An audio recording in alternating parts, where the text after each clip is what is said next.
Welcome to this special Flosstube. This is not Flosstube 5, but this is a special on my card making. Quite a few have asked if I can make a tutorial on that, so that is what this is. My name is Hanneke, and I hope you want to stay and you're interested in this card making process. If not, I'm very happy to see you again in Flosstube 5, which will be up in a couple of weeks.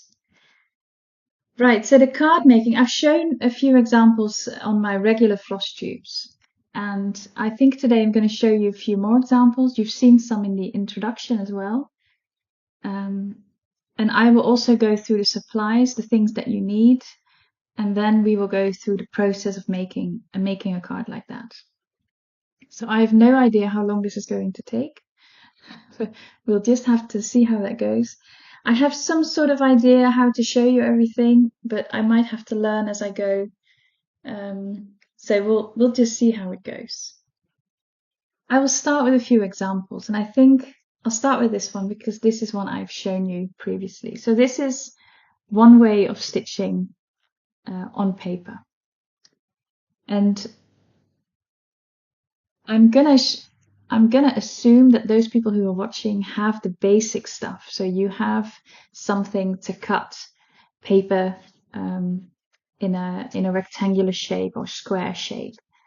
I do also have a big shot myself, so I will put that on the screen for those who don't know what that is. It is a way to make different shapes out of paper using little metal dies. And you can make all these different kinds of shapes of cards. For instance, this is a card shape I used a die cut for, and I used my big shot for. Now, if you don't have that, that's absolutely fine. I will show more examples that don't need a big shot. But if you do have one, it does mean you have a few more options in shapes of cards.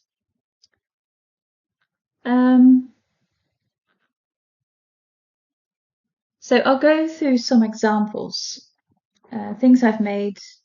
This one, so I've made the circular pieces of paper with my big shot. And then, of course, I needed to find a pattern that fitted exactly into that. So I will go through pattern options in a minute because I've got quite a few, and it might hopefully give you some ideas of where to get your patterns from. Now, this is a shape you might think is quite intricate.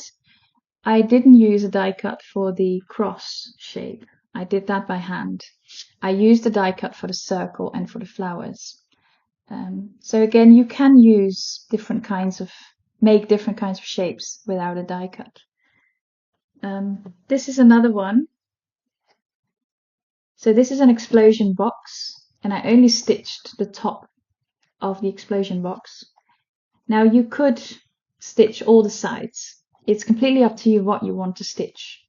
But I only stitched the top, and then it sort of falls open. And then I did stitch the sides inside.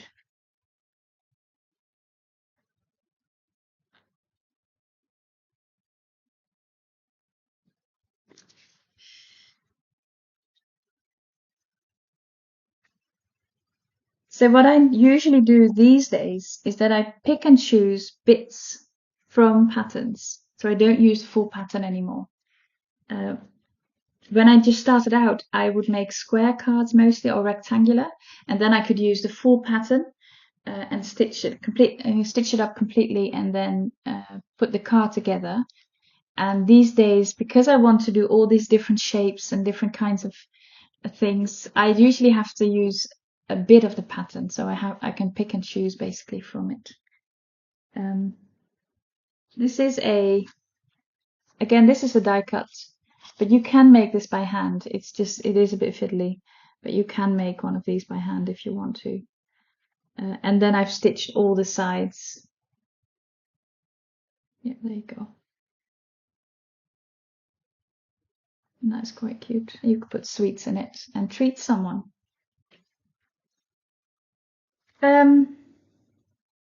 Right, so what do you need to make something like this? you need a pattern. So what we will make in the end is this little card. So I've made a little one. And this is the one I will use as an example again and again because it's little. And as you can see, it is just one piece of this 3-part card. So I've just taken one of these. So we will make this, and I will refer back to this. So what do we need first in order to make this? That is a pattern. So I will go through the different options of patterns that we have in the Netherlands. I don't know if you have this in all countries, but you might. I don't know. I think the main option we have in the Netherlands is Stitch and Do. Stitch and Do is, I don't know, a vendor, designers, who put out a book like this. This is number 4. I think they're up to number 20 at this point. So it comes out quite regularly.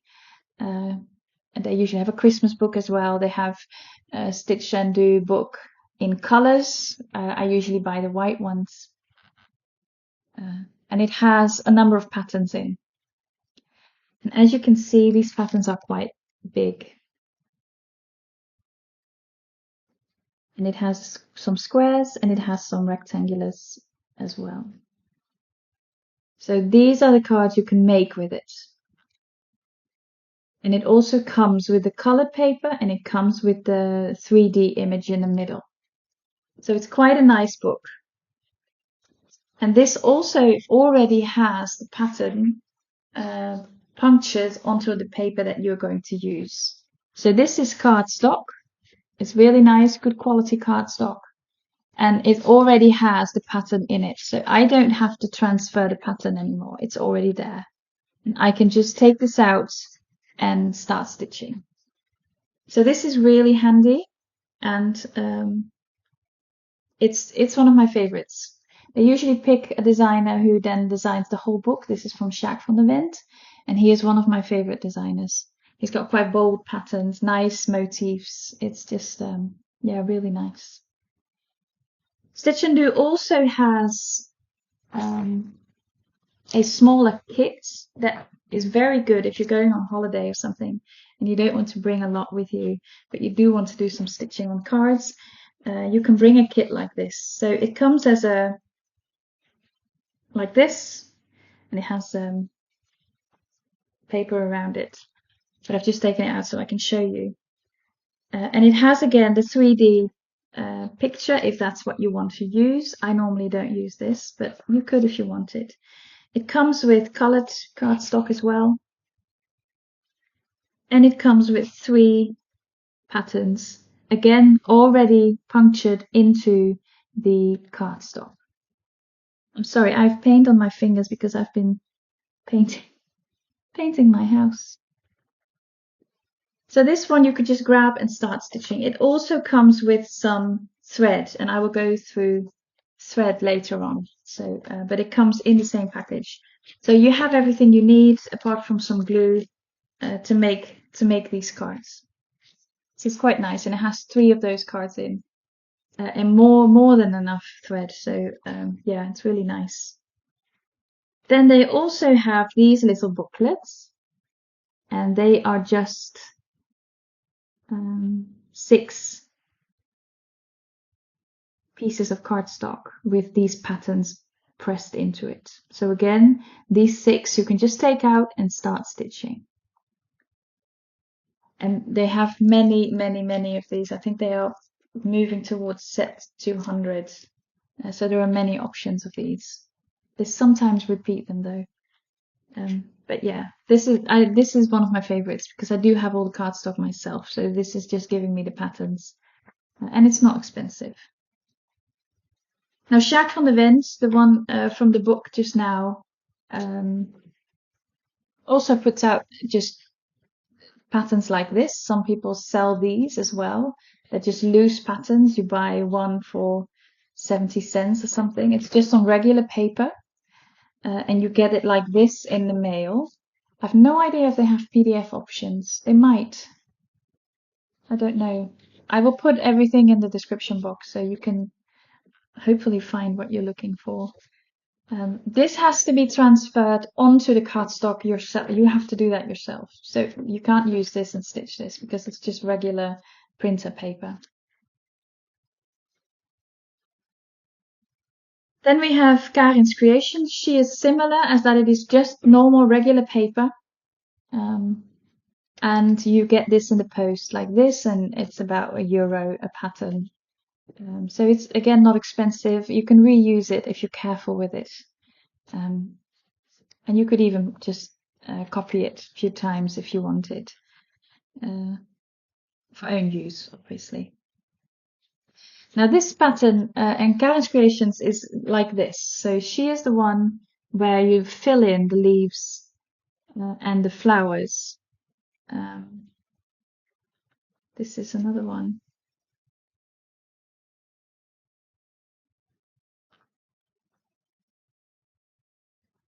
So it's completely filled in, and you basically go from the bottom of the leaf, you go through all these other holes so it becomes like this shape. And I think that's really, really nice. And I've made a card where I've used a full pattern of hers.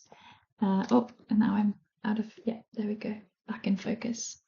And this, I think I made this one for my sister, and I'll put it on the screen. So I made a full pattern. It's actually this one into a card. And I think it comes out really, really nice. It's really fine and gentle the way her patterns are. Whereas those from Sjaak van der Ven are a bit more bold. And I've made plenty of cards with that as well. But yeah, this one by Karen's Creations I think is beautiful. And again, I have to transfer all of this onto cardstock. So that is quite a lot of work because it is very, very tiny. Yeah, that takes quite a long time. And I will show how to do that later on.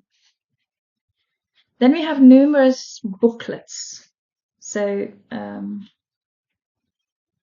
will show these like this at first and then go through them separately. Now this one is Design Denmark. So probably from Denmark. And it has again 3D paper in for those 3D pictures in the middle, but then I just focus on the patterns. Now this one also has an option of a shape, not just a motif, but an actual shape. So the bottle here is stitched.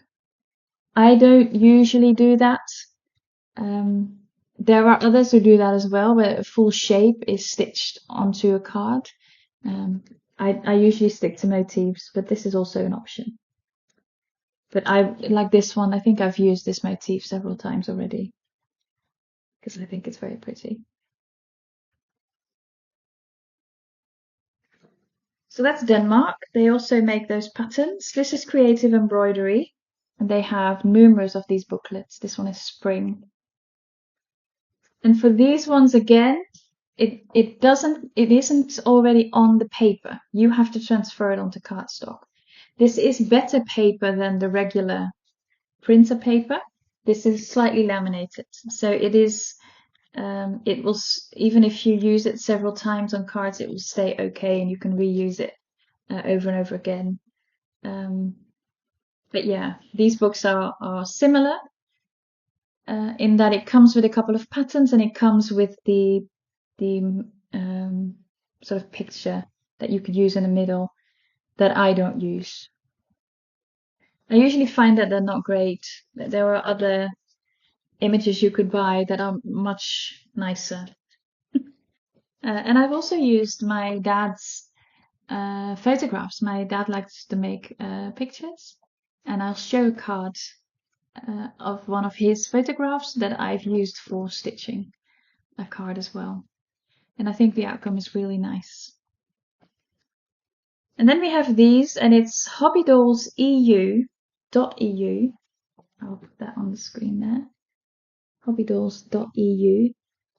Yeah. And each time a different designer will make a booklet. And these booklets usually, I think they are, I wouldn't say quite old, but they are older, as in that I usually find them in a basket somewhere in the corner. and they're usually quite cheap. So again, this one just has patterns in, nothing else. It's just patterns and ideas for cards. And you have to do the transfer yourself. It is nice paper, and it does give inspiration for cards. So I really like this one, for instance. I think that's very pretty.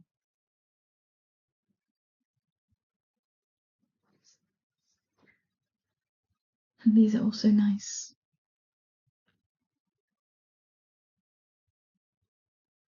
So yeah, hobbydolls.eu.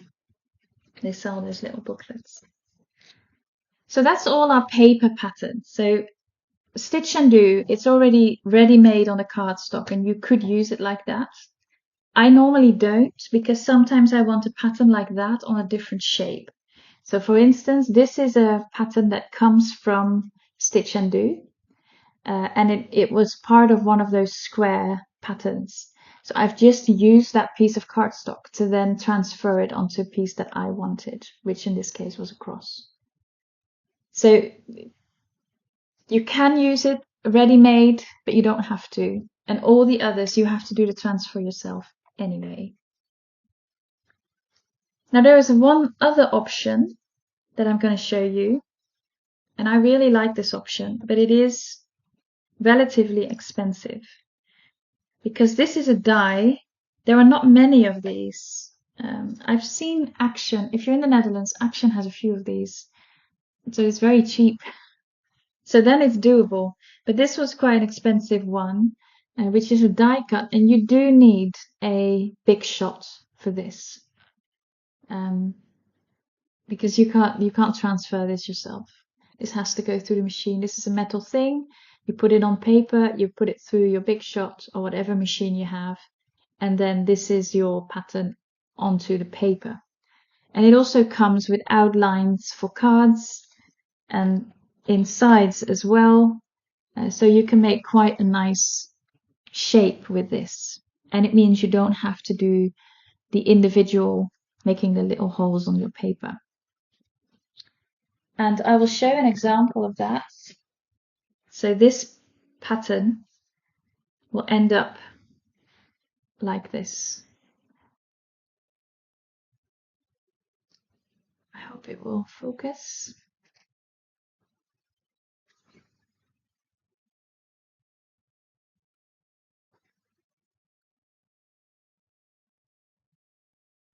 Now this is, I really like this because it comes out really, really neat. This is neater than when you do it yourself. You can barely see the holes in the front. It's just really, really neat. So yeah, I really like that. As you can see, this one, this is filled in. So again, you start in the middle there, and you just sort of waver out to all the other parts of the star. And then this is just a line. But I think this is very, very pretty. And again, very easy because you don't have to do the punching yourself. Then there's one other thing I'm going to show you. It's not the kind of stitching I do here, but it is stitching. It is cross stitching on paper. Now I know some of you buy the paper to stitch on, like a Mill Hill kit or something like that. But these are dies. Again, you need a big shot for this. And you can just put this onto your paper and cross stitch on it. So this is for cross stitching. I will put some examples on the screen because I have used this. I have it in different shapes, like a Christmas tree, like a heart, and just a bigger one. And you can make cards like that and do cross stitching. Now, I don't really like that technique. I don't know why. I've made a few cards of it. I don't think I've ever sent them. I don't like them very much. So I don't really use this. I prefer to do this kind of stitching. So all the other ones I've shown you, those are my preferred ways of stitching on paper. So going back to this card, I chose this motif, which is quite dainty. It is a stitch and do Is it a stitch and do? No, it's not a stitch and do. I don't know who designed this, but it came from one of these booklets. So from the hobbydolls.eu. So I pulled it out and it is on here. This is the one we are going to stitch onto this cardstock. So this is the finished result. And I will go through every step that you need to do in order to get there. As we go through that, we will also talk about all the other stuff you will need to get there. So the first thing I did was making sure I would get the shape out of the paper. Now, if you don't have a big shot, again, you can use any other rectangular shape.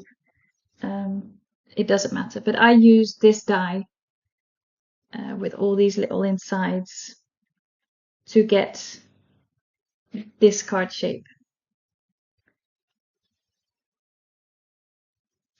Made sure that everything was taken out and so on. So this is the inside that needs to be stitched on. And this needs to be stitched on. So I have this and I have this. And this needs to go onto here. Now I will show you pictures of how I do that. I basically hold it up to the light and make sure, because I can see through this quite nicely. So I hold it up to the light and then make sure it's positioned right. And I will show you a picture first of what that looks at, how I hold it up, so you can sort of see through it. And then I will show you a picture as well of when I fasten it. So I usually use paint tape for that because it's quite easy on the cardstock. And the cardstock you use whatever you're used to. I use Boekenvoordeel cardstock, which I think is really, really nice. Comes in these kinds of packages. These are the colors we're using for this card. And it has sort of a linen outlook. Let's see if I can get that on paper on there. So you can see it has a tiny little motif in it. That gives it quite a nice and luxurious feel, outlook, whatever you want to call it. So I use that. If you're used to other cardstock, that's absolutely fine. It doesn't really matter. I wouldn't do too thick, and I wouldn't do too thin either, because you are going to stitch on it. So it does need to be relatively firm. But yeah. And if you do it too thick, you might have to push your needle through really hard. And because you're using tiny, tiny needles, I'm using quilting needles, which are really tiny and very, very sharp. So if your cardstock is very thick, you will have to push your needle through, and you either need to use one of those protective thingies around your finger, or you have bleeding fingers, because these are very, very sharp and very, very tiny, and they will hurt you. So yeah, my cardstock is very regular. I do then, because that is something I do, I always use 3 layers. So that is one of the reasons why I can't get those floss drops right, because I want to use the 3 layers. Because that's my favorite. Now this die cut comes with the 3 layers, which is really nice. And then it gets a nice thickness in the end, which means that these can stay nice for quite a long time. My mum keeps all my cards, and they do stay nice for years and years. They don't bend. They don't. Mind you, my mum does take care of them. Whereas my sister, she puts them, I think, near a window, so it gets a bit moist sometimes, and they are not in very good state anymore. But yeah, if you look after your cards, they stay nice for quite a long time, and the thickness with the 3 layers is perfect for that. But for stitching, you just want 1 layer. layer of card. So you stitch on just the inner side of it. And that's this one. So we have held it up to the window, made sure that we positioned it right, and then we secured it with the tape, just temporary, so that it's nicely stuck to it. And then I use, very cheap, again, boekenvoordeel, I think. This is just, I've no idea how I would call this in English. Styrofoam, might be. Quite thick. I've used it quite a lot, as you can see, all the little holes there. But it, it can be punctured, but it sort of self-heals itself. And then you use one of these, which is in Dutch we call this a prikpen. It has a sharp point, but then it gets a little bit thicker. I don't know if you can see this. There you go.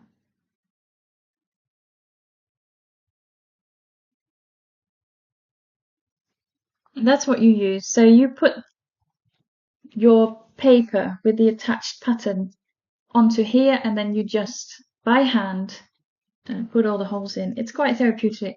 It's got a rhythmic thing to do. What is important is that you stay on the dots. So the dots are there for a reason. Stick to the dots. Because otherwise the line or the shape becomes not very nice, and it doesn't look like it's one line. Like these are quite neatly punctured and then stitched. And because they are nicely in line, it looks like that as well. So once you have it transferred on your paper, you take the pattern off, and be careful, because this is nice on cardstock, but it can still break the cardstock, so you have to be careful. And then this is what you see. I'll show two pictures, one from the front, this is the front, and then one from the back, and this is the back. So it stands up a little bit at the back. And this is now ready for stitching. And I have it like this as well. Yeah. So this is ready for stitching. So what do you need now? We've just talked about the needles, and now you need thread. Now thread, again, is a whole flush tube in itself. Because there are many, many options. Now, when I started with Gutermann. Gutermann is, I think, German, because it sounds German. This is Gutermann Sulky. So this is your regular sewing machine thread that comes in all those different colors. And Gutermann is one of the main sellers of that. Now I have Sulky, but I also have the regular Gutermann. So the Sulky one has a bit of a shimmer to it, whereas the regular one does not. Both are fine. And I stitch with one thread. I know there are some who stitch the cards with two threads. I don't, because I don't think it's very nice on the cardstock, and you would need a thicker needle, so your holes become bigger, and then I find that it doesn't look as neat anymore. So I prefer to stitch with one thread.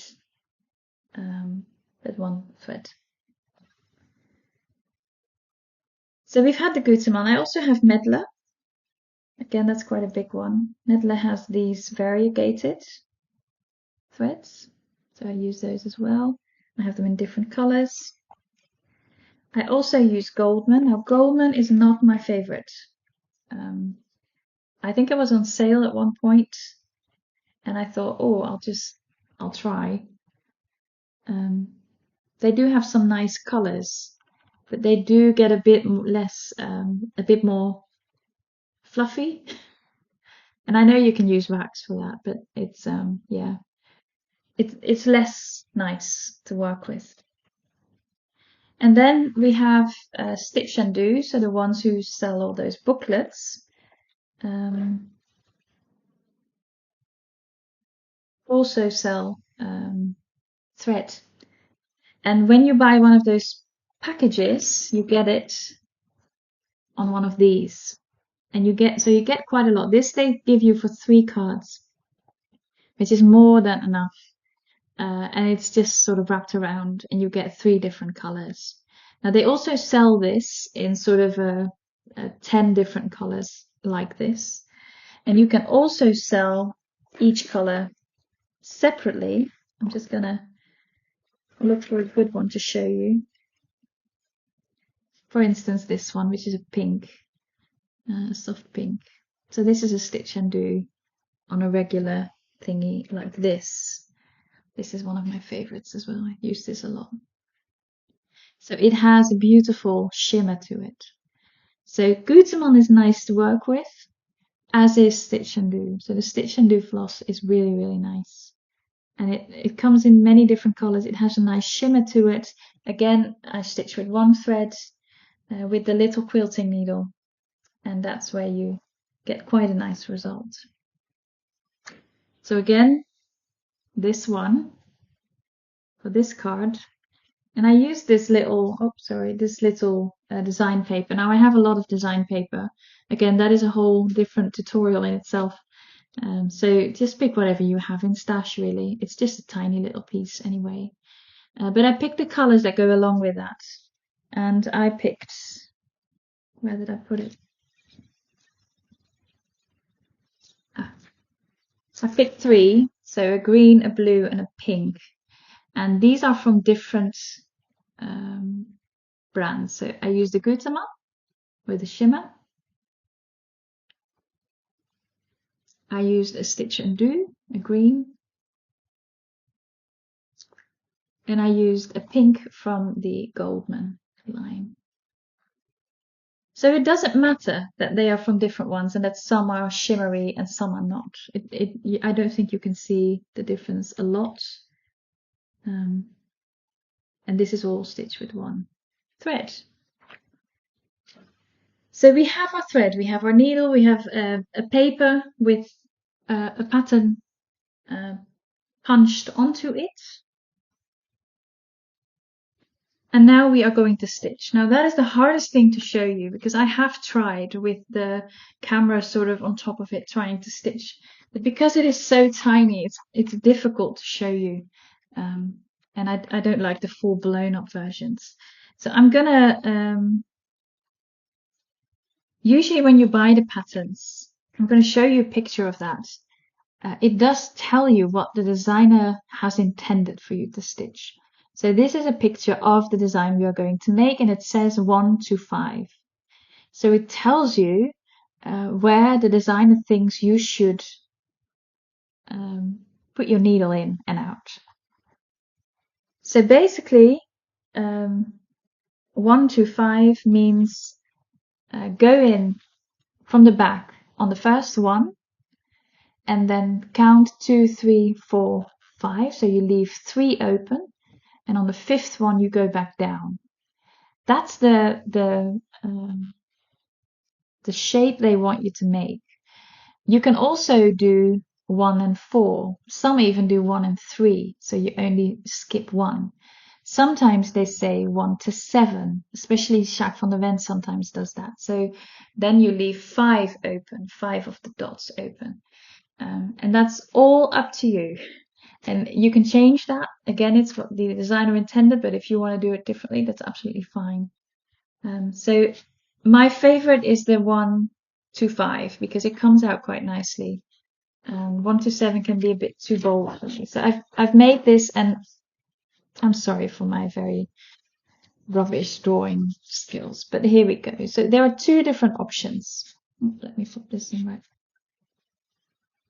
So this top one is what I've just spoken about. So you come up from the back to the front on the first one. Then you skip 3, and then your second stitch you go down here. You come back up on the second one, on the third one. And then you go all the way back to number 4.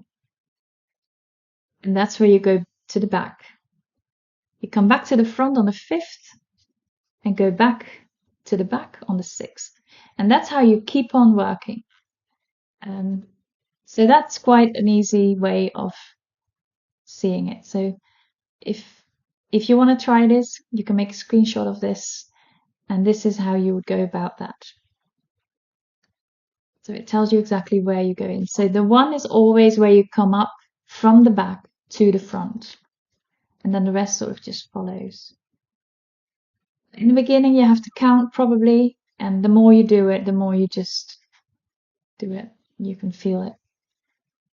And you might also wonder, what if I put my needle and thread through number 1? What do I do with my thread to secure it? And I use regular Scotch tape to just tape it to the back of the card, so that the stitched back will not look nice. So you'll have tape on it that has your thread secured. And at the end as well, when your thread is finished, you again put it through the back, and then you secure it with a piece of tape.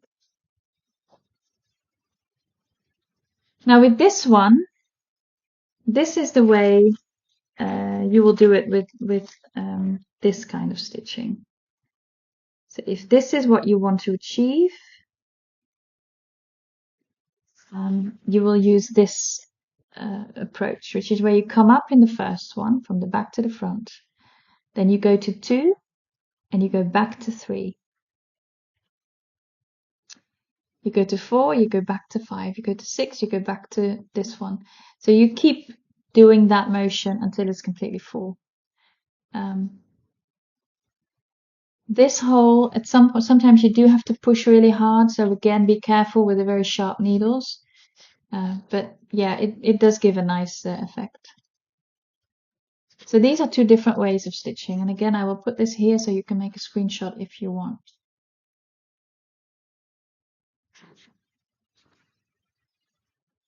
So once you've stitched that, and you have secured all your tape at the back with regular tape, what I normally do, and I once did this and my mom was like, why are you doing that? I do it. I don't know why, but I do find that if I do this, it looks neater in the front. So on the back, you have these stand up. Now again, imagine this being stitched. You have this stand up of the puncturing of the hole, so it sort of comes up a little bit. And in the front, you can clearly see all the holes still. Even if you've stitched through it, you can see that. So what I normally do is I put this on a flat surface, and I have these little scissors, and you can use any scissor you have. And I use this back of it to just scrape over it. So I scrape over it, and you have to be a little bit careful because the thread will be in it. But you can see the difference here. This is the back now.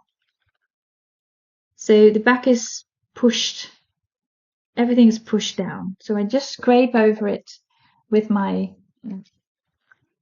back of my scissors. And then the front looks a lot less open. So I find that it gives a nicer outlook in the end. This is not a necessary step, but I always do it. So I just use the back, scrape over it at the back, not at the front, so that the holes close up a little bit. And then it's just assembling your card. So just put it together the way you want to put it together. And then this is what you end up with. Now you can do whatever you want eventually with this. You can put a sentiment on it. You can make the flowers, the 3D flowers. I usually do that because I like doing that. Yeah, you can use whatever you want to do on the front. I like to use pictures. And again, I like to make the flowers. That's all up to you. I'm not going to do this in this tutorial because it was just about the stitching. And I think we have talked about the stitching. And I've done it in 40 minutes, which I think is nice for a tutorial. I think that's more than long enough. I hope... Oh, we've got one more thing to do. I didn't even mention this at the beginning because I decided to do a giveaway for those who want to get started on this, but have no patterns yet or struggle to get started, I have 2 of these booklets from Creative Embroidery, and these are going to be the giveaway for this tutorial. So let's use the word ocean. So if you use the word ocean in your comment, I might draw you and I will send this to you. It's completely full still. I haven't used any of it. And it's a full booklet with 8 patterns in it. And if you use the word ocean, this might come your way. And then the other one is flowers and fruits. Let's use the word flowers. And again, if you use that in the comments, this might come your way. You are welcome to put both in your comment, but you will only get one. So I want to surprise 2 people. So yeah, those are the giveaways. So the word flowers and the word ocean for the blue one. And then you can get started on making your own cards like this. So I think now we have really done. We are really done. I hope you enjoyed it. I'm sorry it might have been a bit messy here at times because it is quite difficult to explain a process that you've been doing for years and years and years, and you sort of have your own way of doing it, and you forget to mention all the little steps that seem so logical. So that's a bit difficult. But yeah, I think we are here, and I hope it's given some insights to you. If you have any more questions and you don't find the answer in the description box, please feel free to ask them in the comments. If you have any additional things you would like a tutorial on, please let me know. But for now, I hope this will help you out. Leave a comment if you want one of these. Leave a comment anyway if you just want. And thank you very much for being here. And I will see you at the next regular Flosstube. Thank you.